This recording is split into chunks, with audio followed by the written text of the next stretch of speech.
Hello friends, welcome back to our channel. இன்றைக்கி நம்ம அம்மா செய்கிற கருணக்கிழங்கு பொரியல் தான் நம்ம இன்றைக்கி பார்க்க போகிறோம். ஒரு வானலில் கருணக்கிழங்கை கட் பண்ணி போட்டு அதில் புளி, கொஞ்சமாக மஞ்சத்தூள், சால்ட்டு போட்டு வேக வச்சு எடுத்து வச்சுருக்கோம். அடுத்து எப்படி பண்ணுறாங்கன்னு பார்க்கலாம்.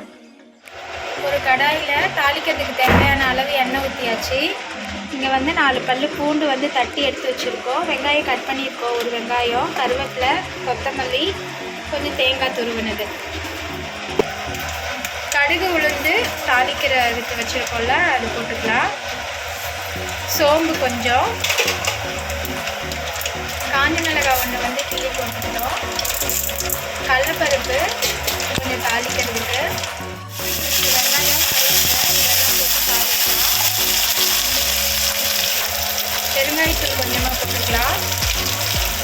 உப்பு தேவையான அளவு சேர்த்துக்கலாம். தட்டி வச்சு ஆட் பண்ணிக்கலாம். நல்லா இது வதங்கட்டும். ஆல்ரெடி கருணக்கிழங்கு நம்ம வேக வச்சு எடுத்து வச்சுருக்கோம். குழம்பு மிளகாத்தூள் ஒரு ஸ்பூன் அளவு ஆட் பண்ணியிருக்கோம். காரத்துக்கு ஏற்ற மாதிரி ஆட் பண்ணிக்கலாம். பச்சை ஸ்மெல் போனோடனே காய் ஆட் பண்ணிக்கலாம். அதனால தான் முன்னாடியே மிளகாத்தூள் போட்டுடுறோம். கொஞ்சமாக கலருக்கு காஷ்மீரி மிளகாத்தூள் போட்டிருக்கோம். வேக வச்ச கருணக்கிழங்கை ஆட் பண்ணியாச்சு.